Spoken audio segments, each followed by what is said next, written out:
Udah di granit nih. Udah di granit. Ini rumah. Nah ini yang tadi saya bilang merah-merah tuh sebelah sininya saya ini. Benar-benar. Yang merah semua. Sudah kelihatan gitu juga. Ya alhamdulillah. Ini granit. Alhamdulillah. Kalau saya melihatnya sih kalau uang yang merah tuh saya kelihatan. Oh sama. Itu kelihatan banget jelas. Ini ada kamera ngapain ini? Nah ini kita ngevlog. Oh mau vlog ya? Vlog. Ya ngevlog apa? Oke. Ngevlog tentang bangunan rumah. Oh iya. Bangunan rumah. Assalamualaikum warahmatullahi wabarakatuh. Waalaikumsalam warahmatullahi wabarakatuh. Sedulur dari Ustadz Danu Official Channel dengan Pak Ustadz Danu, kemudian dari Pak Haji Hasan di BFC, kemudian juga semuanya ada di sini ada Seperti Saja malam. dulu. Masya Maulana Channel, Mbak Devi, Mas Iwan, Mas Joy dan tetehnya semua yang pegang kamera semua. Bu guru dari pesantrennya. Saja dulu. Bu guru siapa namanya? Bu Ayu. Ibu Ayu. Makan Ibu Ayu Ayu. Ayu. Ibu Ayu. Ibu apa Mbak? Mbak, belum ibu sih. Ayo Mbak aja. Kalau belum itu berarti Ayu Ting Ting. Mau belanja di jarum mudah-mudahan Terusin ada. lagi, ayo terusin. Ayo Ting Ting, dijamin masih Ting Ting Ting. Coba lah. sama sekali, jadi nyanyi ya. Eh. Pokoknya bibir di kulum isinya batu. Assalamualaikum warahmatullahi wabarakatuh. Iya. Belajar dari saja dulu. Jangan salam ame batu. Waalaikumsalam warahmatullahi wabarakatuh. Jadi kita ngos-ngosan lagi di pos ngobrol-ngobrol santai lagi. Iya. Kita mau bahas masalah ketika kan Pak Ustadz, Anak penguji orang tua atau orang tua penguji anak ya? nah makanya Dua-duanya. kalau Pak Ustadz bilang kan, Pak Ustadz itu bilang begini, dosa itu tidak bisa diwariskan, dosa itu masing-masing. Tapi ketika orang tua itu punya genetik tertentu yang kurang baik di hadapan Allah, bisa jadi genetik tersebut turun ke anak, sehingga anak tersebut bisa melakukan dosa atau kesalahan sesuai dengan yang dilakukan oleh Orang tuanya. tuanya. Nah ini kita mau bahas sama Pak Ustadz sebetulnya bagaimana ketika saya nih Pak Ustadz, saya nih punya anak perempuan, karakternya, aduh ya Allah. Kenapa tuh? Kayak Saya begini, banget. saya banget. Ya, jauh Bener. ya, belakangnya. Makanya ada pepatah mengatakan buah jatuh tidak jauh dari minimarket itu. Dari pohonnya. Buah jatuh tidak jauh dari Shopee. iklan. Iklan. Nah, Hobi mengalami itu, Mbak Devi juga mengalami itu, ya dengan ayah Mbak Devi ya. Ya kebetulan dengan mamaku sama ya persis Sama. ya. Sama ya.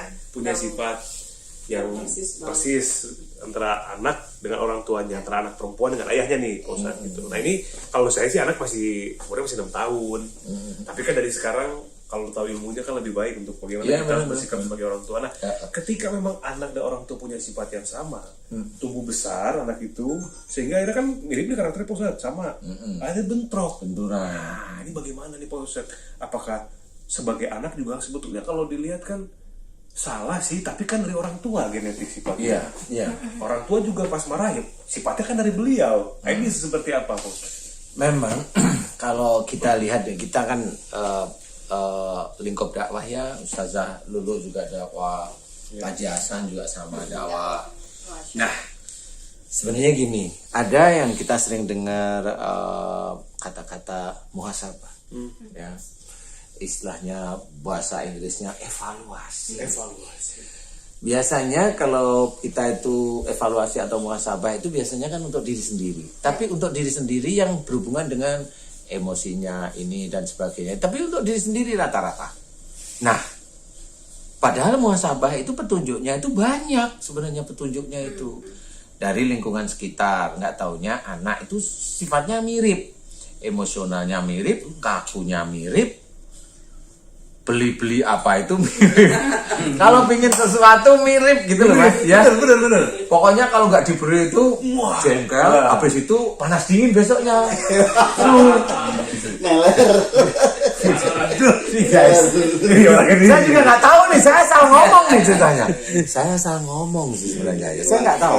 Pokoknya kalau punya keinginan kuat, kalau nggak diberi jengkel. Kalau enggak, besok nggak dibeli, besok adem panas, pilek dan sebagainya. Itu anaknya siapa itu? Anak saya. Benar guys. Jadi di sini kita akan mencoba untuk menerangkan bagaimana yang namanya muhasabah, bagaimana kita itu mengamalkan yang namanya qu anfusakum wa ahlikum naro. Ya, memang ayat ini sering kita dengarkan. Tapi yang bagaimana sih? Nah, bagi orang tua kayak kita ini ada belajar. Kekurangan, kelebihan si anak itu ujian bagi orang tuanya. Mas Bobi, alhamdulillah sudah faham anaknya yang cewek tadi ya, yang cewek. Atau memang paling tapi banyak karakter saya tuh di anak perempuan, tapi karakter yang lain ada di anak-anak yang lain gitu. Tapi nggak sebanyak yang di perempuan. Nah, ini nih gini nih biasanya. Petunjuk dari Allah Ta'ala itu harus kita pergunakan untuk memperbaiki akhlak kita. Kalau kita melihat, kan kita sebagai orang dewasa insya Allah sudah bisa melihat mana yang baik, mana nggak baik nih. Anak kita tahu ini kayaknya sifatnya kurang baik. Nah ini kurang baik ini sebenarnya ada di kita. Nah kita sebenarnya, ya alhamdulillah kalau anaknya Mas Bobi itu masih kecil-kecil nih, itu bisa sujud pada Allah Ta'ala selesai sholat, mohon ampun. Ya Allah, jika anakku si fulan ini itu dia sifat ini mirip denganku dan itu salah di hadapanmu, ya Allah ampuni dosa-dosaku. Itu orang tua itu saya angkat jempol. Itu orang tua cakep. Karena dia tidak mau menyalahkan anak-anaknya, tapi dia evaluasi. Nah, muhasabah itu salah satunya itu. Dia tahu anaknya begini, anak saya kok keras, emosional. Dia ini kayaknya sifat saya ini. Kemudian dia mohon ampun, ya Allah jika sifat saya emosional dulu dengan ayah saya, dulu dengan ibu saya begitu, sehingga menurun pada anak saya, ampuni dosa-dosa saya. Sampai kapan ini kita itu mohon ampun tentang sifat-sifat itu yang tidak baik? Ya sampai anak-anak kita gede, kita lihat anak itu tuh masih punya sifat itu atau tidak. Kalau memang dari kita mohon ampun, akhirnya Allah itu mengampuni, akhirnya kan dicabut sifat yang tidak baik dari si anak itu, dicabut sama Allah nih. Kemudian anak itu mulai jadi anak yang baik, anak yang soleh atau solehah. Nah disitulah sebenarnya mulai dikurangi, boleh silahkan, tetapi tidak menutup kemungkinan ulangi terus-menerus. Nah dari situlah istilahnya orang tua itu benar-benar mengajarkan ku anfusakum wa ahlikum nar, jaga dirimu dan keluargaku dari api neraka. Contoh kenapa? Kalau sebenarnya sifat emosi itu adalah sifatnya setan, bahwasanya Rasul itu bersabda la taghdab wa lakal jannah, jangan marah bagimu surga, berarti kalau ada orang marah itu insya Allah pasti masuk neraka. Nah kalau memang ada anak kita yang emosional seperti kita dan kita sadar, kita mohon ampun kepada Allah Ta'ala, kemudian si anak itu atas izin Allah Ta'ala menjadi anak yang tidak emosional. Nah, ini kita menyelamatkan keluarga kita dari api neraka. Insya Allah seperti itu. Ayat itu pemahamannya seperti itu. Jagalah kamu dan keluargamu itu dari api neraka. Kita dan keluarga kita. Iya. Semuanya punya kemungkinan. Nah, kemungkinan memang masuk neraka. Seperti itu, dan ini jarang sekali kita pahami. Yang penting sudah sholat, nggak taunya anak itu mau gimana-gimana, terserah anaknya, ya nggak boleh juga. Nah itu tergantung pentolannya. Buahnya gimana? Buahnya ini apel ya, pohonnya apel ya, buahnya pasti apel. Iya kan? Ya ada sekali dua kali apelnya busuk. Nah ini maksudnya seperti itu. Harus kita harus kita memahami bahwa menjaga dari api neraka itu tidak cuma hanya nyuruh sholat aja, nyuruh ngaji aja, enggak. Tapi benar-benar melihat anak saya kekurangannya apa. Kalau anaknya itu keset, belajar untuk kita yang aktif. Kalau anak itu mamanya minta-minta aja gitu. Ini anaknya Mas Bobi ini. Nah itu ngerti, ini sifat saya yang kalau punya keinginan kuat sekali kan gitu. Mulai memohon ampun sifat yang kuat, kemudian belajar kalau melihat sesuatu di toko online atau di mana itu disuruh itu harus astagfirullahaladzim, ya Allah. Belajar seperti itu. Nah dengan belajar seperti itu, insya Allah nanti anaknya tidak terlalu apa namanya ya, Punya keinginan. punya keinginan yang kuat sekali. Jadi keinginan hanya normal apa adanya seperti itu. Kalau enggak sakit itu akan menerus semuanya, Mas. Yang emosional, yang kaku gimana nih? Kalau hanya kaku mikir pengen aja pilek. Kan gitu. Kan kaku nih, mikir itu kan ada yang lihat, oh saya suka itu terus hilang kan gitu. Ini enggak kaku nih, tapi oh saya suka itu. Diliatin. Habis itu terus sudah. Kita nengok sana, di situ masih dipikirin. Nah, itu kan kaku pengen namanya. Kaku pengen. Dan itu sampai rumah pikirin. Besok ganti hari pikirin. Ya puyeng ininya, meler mulu. Iya, panas. Nah, Panas. sama ini Pak Ustadz. Ya. Ini kan menurut saya ini sangat penting sekali ya. Kajian ini. Kalau seumpama orang tua tidak paham dengan masalah ini, dalam arti bahwa anak itu nanti melakukan dosa atau kesalahan karena sifat orang tua itu, nanti di akhirat nih Pak Ustadz ya, ketika hisab, anak ini bisa menyalahkan orang tuanya nggak Pak Ustadz? Seumpama, bisa. iya kan itu ya, Ya, maksudnya ya. hadis ada cerita seperti itu dari riwayat. Karena kan orang tua saya punya sifat begitu. Iya. Kita nggak pernah minta punya sifat begini kan gitu Pak Ustadz. Iya. Itu Bisa itu di bisa. Iya, maksudnya jadi anaknya masuk ke dalam neraka ya Allah, kemudian menuntut orang tuanya karena ternyata memang tidak diajarkan, nggak dibimbing, nggak dibina, Nggak nggak dibimbing dinasehatin, intinya, benar. nggak ditegur ke arah yang baik, sampai akhirnya orang tuanya pun juga masuk dalam nerakanya Allah. Makanya Benar. dari Seperti itu. Alhamdulillah. Benar.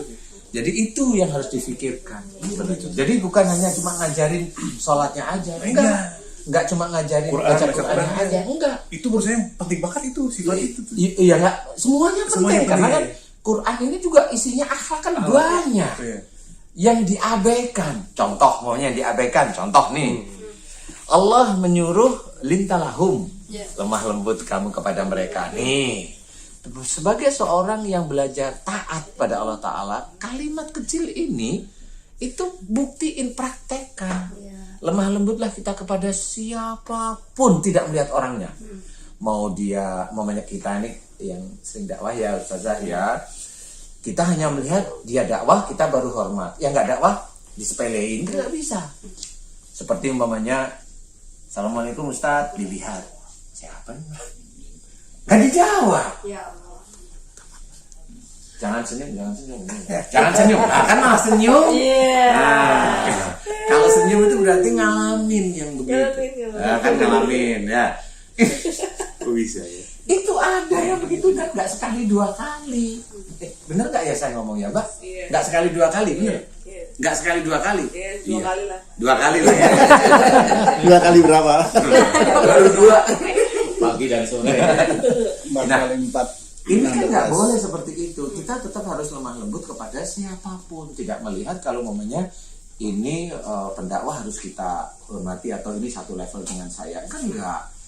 Kita tetap harus, kalau bisa, kalau kita yang memahami itu malah menyapa yang ya menurut kita, ego kita itu enggak berdakwah lah. Dan bukan enggak berdakwah, intinya enggak sama menurut kita. Ini hanya kalau kita itu mau jeleknya kita gitu ya. Tetapi kan nggak seperti itu sebenarnya. Jadi lemah lembut kepada mereka, ya lemah lembutlah kepada mereka siapapun. Nyapa dibalas apaan umpamanya, atau ngobrol, ini kayaknya malu nih sama saya, ini kayaknya dia takut sama saya. Tahu nih kita itu sebenarnya ditinggikan derajatnya oleh Allah Ta'ala sehingga orang lain itu bisa malu sama kita. Segen. Nah, kita enggak, kita ngerti nih orang segen, malah diajak ngomong. Kenapa? Kita tahu dia segen. Diajak ngomong gimana kabarnya, orang itu senang. Santai, humble. Akhirnya apa? Kita yang membuat suasana dan hati dia itu mulai akrab, itu dinilai oleh Allah Ta'ala. Bener, dinilai. Loh, dinilai yang mana? Ini kan orang yang di bawah kita nih menurut derajat. Nah, kita ditinggikan oleh Allah Ta'ala. Kita ngamalin ayatnya.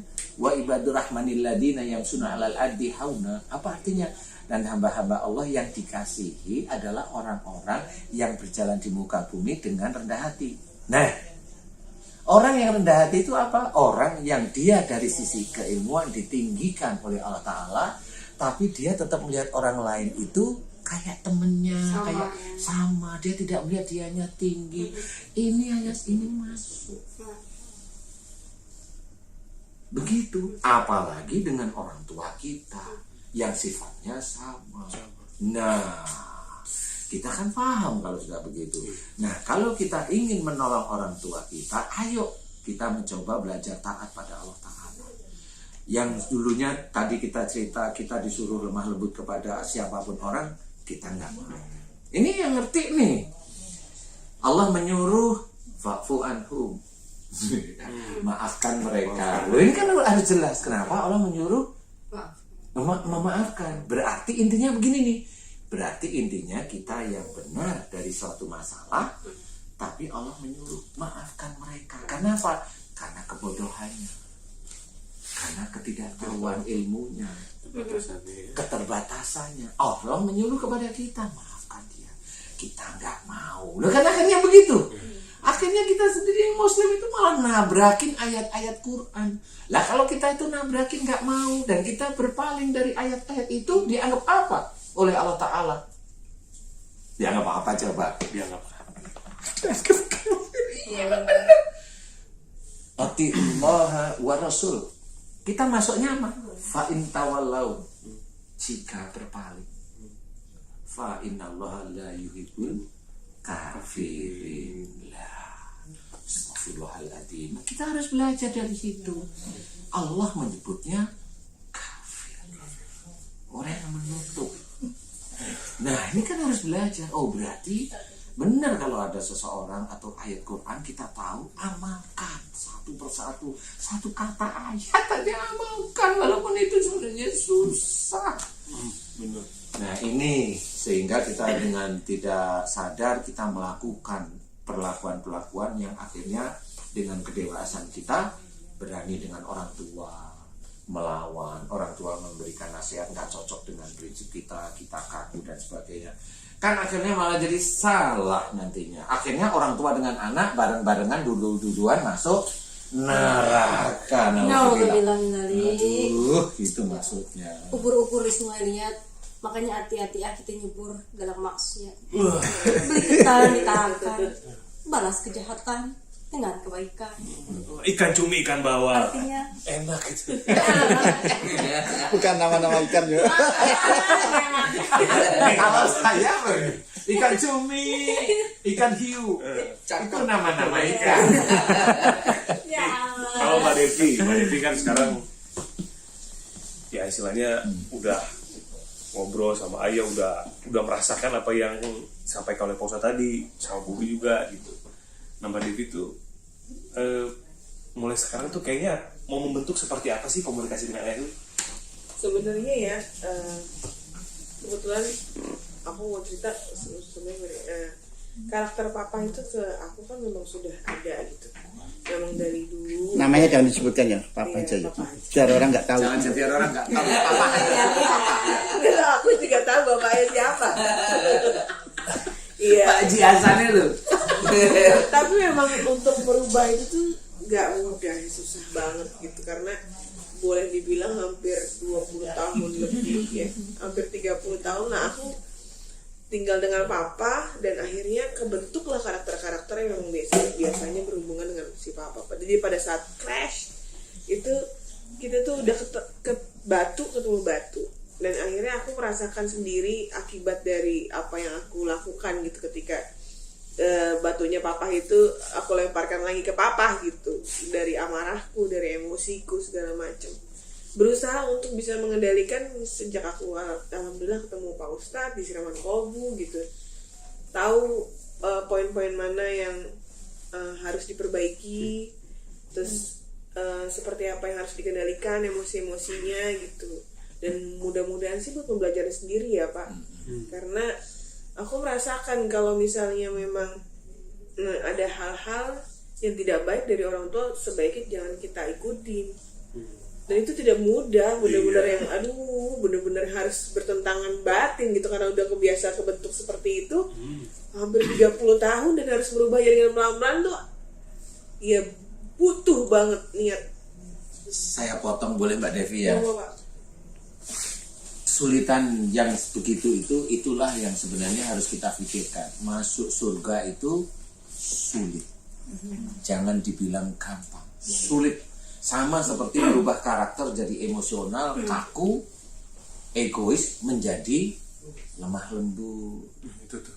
Kan gitu, menjadi pemaaf. Itu sulit sekali dan itu waktunya bertahun-tahun untuk menjadi karakter yang hanya jangan emosional, jangan kaku seperti itu. Benar-benar. Masuk surga memang sulit. Lanjut Mbak Devi. Betul. Iya Pak, setuju banget. Akhirnya kita baru menyadari bahwa tadi kalimat Bapak benar. Kalau masuk surga tuh emang susah banget. Karena kalau kita mau mendapatkan suatu hal yang baik ya kita harus terus berusaha. Dan alhamdulillah tuh pelan-pelan belajar gitu dari penyakit yang kadang-kadang kita dapatkan tuh, oh ternyata di situ ada pelajarannya. Terutama yang berhubungan dengan orang tua itu nggak bohong, bener-bener asli gitu, merasakan sendiri gimana sakitnya yang kita rasakan. Oh ternyata tabungan jelekku itu ternyata membuahkan sebuah penyakit ya. Iya, betul. Seperti itu. Contoh sakitnya di mana nih Mbak Devi? Oh, contoh sakitnya adalah ketika aku rasain sakit di lutut sebelah kanan. Dan itu sakit itu orang berpikir kalau oh mungkin ini aku overweight, aku mungkin terlalu lelah, terlalu capek, terlalu ini gitu. Cuma atau kurang bergerak karena terlalu sering bekerja apa segala macam di ruangan ber-AC. Cuman akhirnya setelah mengkaji lagi dengan Pak Ustadz, juga Mas Bobi, juga teman-teman Siraman Pobu semua, akhirnya aku menyadari bahwa ternyata itu merupakan kesalahan-kesalahan aku di masa lalu yang berhubungan dengan orang tua. Dan di situ akhirnya alhamdulillah masih bisa belajar untuk bisa pelan-pelan sedikit merubah diri aku dari kesalahan-kesalahanku yang dulu gitu. Anjuran untuk teman-teman Mbak Devi gimana nih sama orang tua itu gimana anjuran? Mungkin ini susah banget ketika kita bentrok ya, kita bentrok dengan orang tua dikarenakan kita berbeda pendapat. Mengalahlah dengan ikhlas itu sebenarnya yang susah.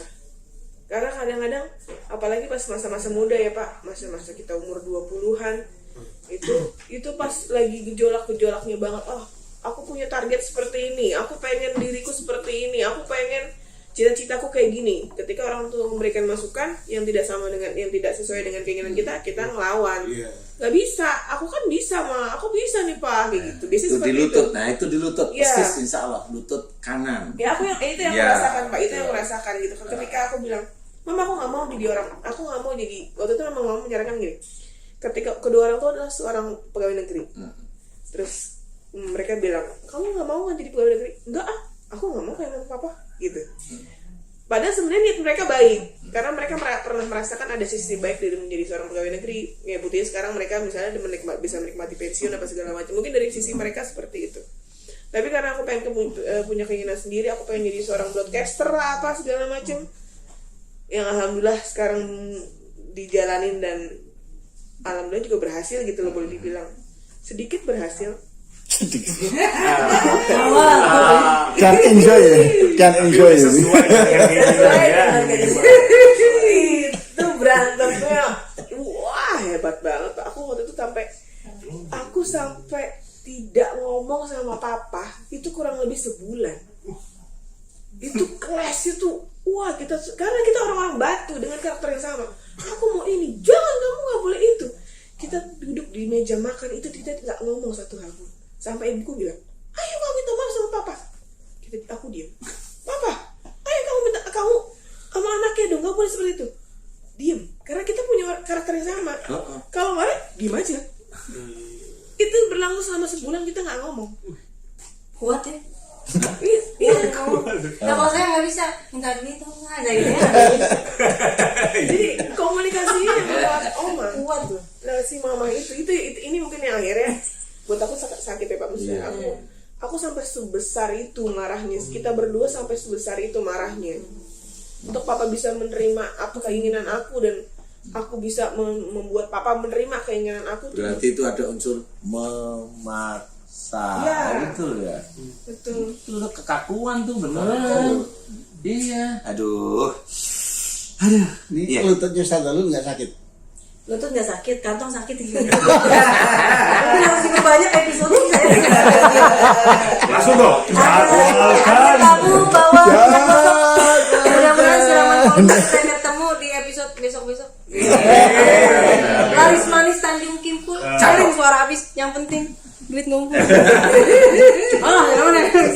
Oke, lanjut Ustaz. Ya, terus saya mau tanya sama Mbak Devi nih. Mbak Devi, terus tiba-tiba setelah 1 bulan atau 1 bulan lebih itu terus mulai tenang, cair biasa gitu ya? Iya. Oke, Mbak Devi, kalau saya mau tanya, bener nggak sih kalau di sini kalau saya amati kan awal saya kenal sama Mbak Devi itu kan emosional, kelihatan karakternya emosional, ini kan di dekat saya juga masih ngomelin anak buahnya gitu. Nah, sekarang saya amati sih enggak, di dekat-dekat saya sini enggak sih. Tapi saya enggak tahu sama ini. Sama Mas Joy ini gimana tuh? Gimana tuh Mas Joy? Kenapa tuh Pak Ustadz? Mbak Devi gimana tuh kalau di atas gimana? Mbak Devi sedikit-sedikit suka naik emosinya. Naik emosi kok sedikit-sedikit. Iya. Tapi so far, sama satu nama itu. iya. Tapi so far Mbak Devi orangnya baik hati. Ya, alhamdulillah. Pantesan suaminya cinta banget itu ya. Insya Allah. Mbak Devi, ya, lagi, ini, gitu. iya. Mbak Devi, saya mau memohon cerita sama Mbak Devi. Mbak Devi, kita kan mencoba siar ya, coba siar sama teman-teman Mbak Devi. Meminta maaf sama ayah, sama ibundanya Mbak Devi di YouTube. Siapa tahu nanti Mbak Devi sama nonton di YouTube saya. Secara langsung. Secara langsung, yuk. Aku nangis loh, Pak. Ya nggak apa-apa, silahkan. Yang penting saya pingin lututnya sembuh dengan cepat. Iya. Tapi ini juga pertanyaan sebelum Jangan Mbak dikasih Devi minta tisu, maaf. nanti kalau tisu penontonnya dikit. Iya. Mbak Devi, di rumah pernah Iya, secara langsung matanya nggak? harus kelihatan dulu. Pernah ya secara langsung ya, bener-bener yang deep gitu ya maksudnya. Tapi cobalah. Sekarang mumpung lagi pas kajiannya nih. Bapak, aku masih syuting. Iya, minta maaf ya. Saya ingin ketulusan hatinya Mbak Devi. Kalau Allah bilang fa'fu anhum, ini suruh memaafkan, padahal Mbak Devi kan sebagai anak ke orang tua pasti dosanya itu besar nih. Nah, harus coba.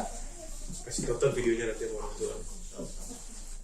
Kayaknya susah deh, Pak. Aku boleh Nggak ngomong apa-apa, langsung. nggak apa-apa. Ya, ini kan mengajak saudara-saudara kita yang lain tuh harus berani. Bismillahirrahmanirrahim.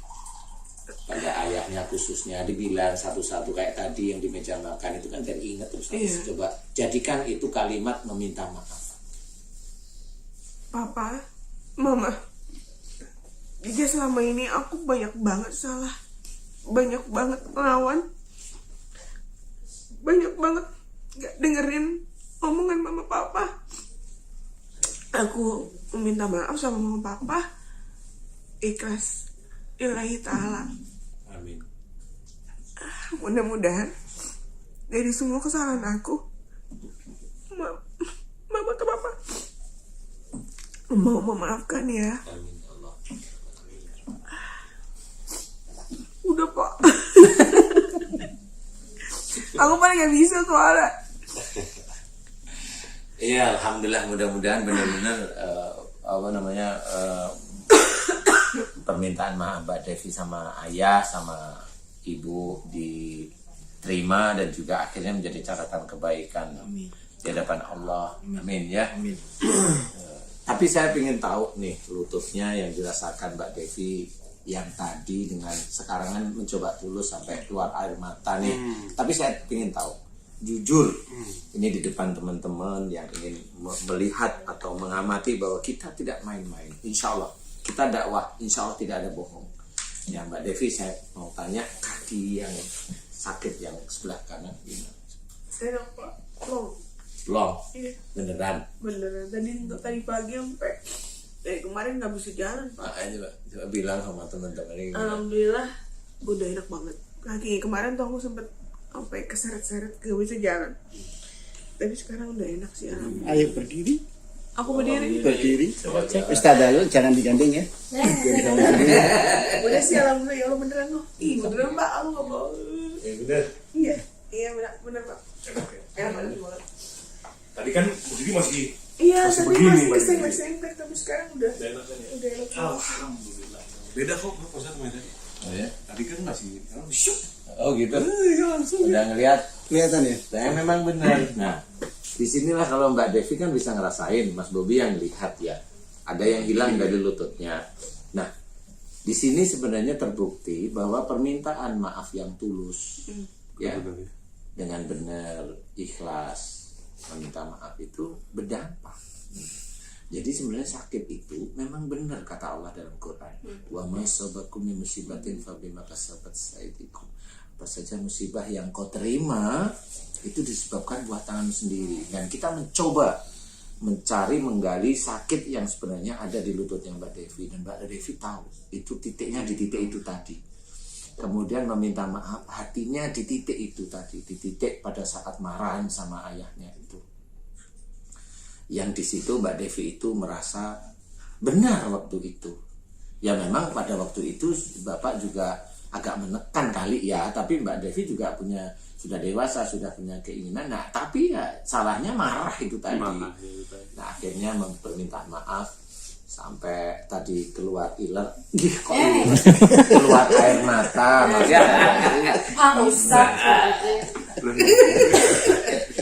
Lupa air mata. Tapi benar Allah berarti ini mengabulkan loh ya. Kan saya mendoakan kagak. Iya. Mbak Devi yang minta maafnya benar-benar serius dari otak hati itu tulus. Jadi langsung loh kok enak ya. Nah, disitulah sebenarnya Allah itu sebenarnya ya ini diingat lagi Allah itu lebih dekat daripada urat. Itu kuncinya. Kalau kita itu benar-benar meminta ampunan beneran serius sesuai dengan yang diajarkan oleh Rasul, langsung dijawab sama Allah Ta'ala. Perangkatnya Allah itu di mana? Perangkatnya Allah itu ada di lututnya Mbak Devi. Apa? Malaikat. Yang gimana? Ya yang di lutut ya khususnya. Dia akan menjaga lututnya ini akan diingatkan melalui dengan sakitnya. Makanya tadi Mbak Devi bagus lah. Tapi ini bagus ya. Kayaknya dia bisa minta ini sama Mama. Ma nanti nonton YouTube ini ya, boleh coba. Mama sih gak usah, ini pasti nyari duit. Oh, iya. Aku gak bilang juga tiba-tiba kok ada kamu gitu.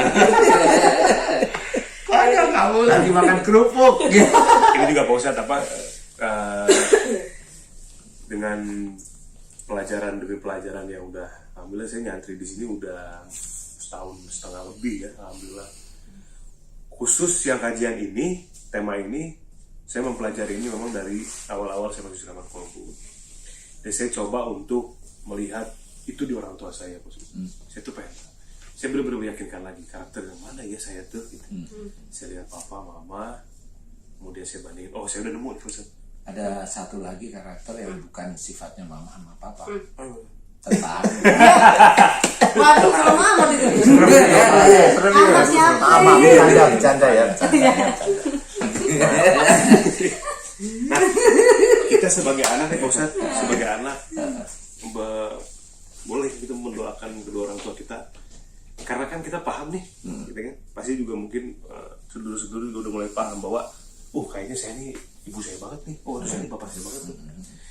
Mungkin orang tua kita belum nggak ke situ barangkali, tapi kita sudah lebih ini mungkin melalui tayangan ini, kita boleh memohon ampun kepada Allah, kemudian memohonkan kesalahan-kesalahan kedua orang tua kita pada waktu itu yang akhirnya tanpa sepengetahuan mereka, tanpa unsur sengaja genetik tersebut masuk ke kita sehingga kita punya sifat seperti ini. Dimohonkan ampun, mudah-mudahan itu bisa jadi ketika kita memohonkan ampun untuk kedua orang tua kita, Allah juga secara langsung ngampuni dosa-dosa kita juga ya. Bisa, tetapi lebih bagus mohon ampun untuk kita dulu baru untuk beliau. Kita dulu. Nah, karena kita yang punya sifat itu yang tahu kita dulu. Iya benar-benar. Baru ya. Baru ke beliau nggak apa-apa. Insya Allah seperti itu. Jadi itu lebih bagus. Dan Allah itu yang menyeleksi. Nanti menyeleksi si anak ini soleh apa enggaknya itu Allah yang menyeleksi. Jadi kesolehan itu kan sebenarnya dilihat dari amaliyah yang dikerjakan karena Allah juga. Benar. Jadi seseorang melakukan perbuatan baik belum tentu itu menjadi amal soleh. Amal soleh itu dikerjakan atas dasar lillahi ta'ala. Itu yang disebut amal soleh. Iya, itu yang disebut amal soleh. Itu lillahi ta'ala. Tapi kalau kita mengerjakan sesuatu duniawi bukan amal soleh. Itu hanya kerjaan biasa aja. Dapat keringetnya.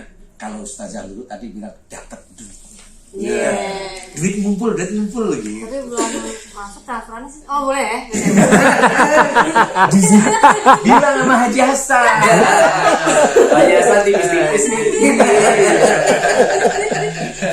Jadi insya Allah seperti itu. Jadi sebenarnya bagi sedulur beriman, kita harus pahami bahwa untuk menjadikan diri kita soleh sendiri itu susah. Jujur kita itu diberi kefahaman oleh Allah Ta'ala, kefahaman tentang ayat-ayat Quran. Kita diberi kepahaman itu baru dititipin di otak kita. Itu belum bisa menjadi amal soleh kalau belum kita kerjakan. Itu baru kita ingat. Baru Allah memberikan kepahaman, kita berikan pada orang lain, sudah ujubnya kita itu muncul. Nggak boleh juga. Ujub, riya itu muncul, udah hilang aja semuanya. Nah, tapi amal soleh yang dari kefahaman inilah yang harus kita kerjakan. Itu insya Allah akan menjadikan, mudah-mudahan ini doa kita semua menjadikan kita soleh di hadapan Allah. Itu kuncinya di situ. Mudah-mudahan dengan dianggap solehnya kita oleh Allah Ta'ala, mudah-mudahan doa-doa yang dipanjatkan kepada Allah Ta'ala yang baik itu bisa dikabulkan oleh Allah Ta'ala. Karena Allah Ta'ala jelas mengabulkan doa itu nggak sembarangan. Wa yastajibul ladzina amanu wa amilus sholihat. Dan Allah akan mengabulkan doa orang-orang yang beriman, iman kepada Allah Ta'ala kuat sekali dan mengerjakan amal soleh. Nah, jelas amal soleh itu harus dikerjakan dengan lillahi ta'ala. Kita baca Quran harus lillahi ta'ala. Kita sholat harus lillahi ta'ala. Jangan kita sholat biar jabatan kita itu tetap nggak ada yang ngusir, nggak ada yang hilangin. Nggak boleh seperti itu. Berarti sholat kita dinilai dunia oleh Allah Ta'ala, bukan akhirat. Nah, itulah lillahi ta'ala. Nah, mudah-mudahan ini bisa menjadi gambaran. Ada lagi barang lagi tambahan? Kayaknya Pak Ustaz, ini kajian yang Masya Allah nih sulit untuk dipahami dan jarang sekali orang yang mau memahami atau mencari tahu ya Pak Ustaz ya. Iya. Bagaimana sih sebetulnya, karena memang jarang juga dibahas di mana-mana ini. Barangkali seumur hidup saya inilah pertama kali saya mendapatkan evaluasi tentang sifat yang berasal dari genetik orang tua. Dan saya selalu berpikir begini Pak Ustaz, saya sampai berpikir di detik ini ya, karena saya ngamatin banyak orang sekali, terlebih saya di Saman Kolbu, saya tuh ngamatin orang banyak, baik itu keluarga atau orang lain.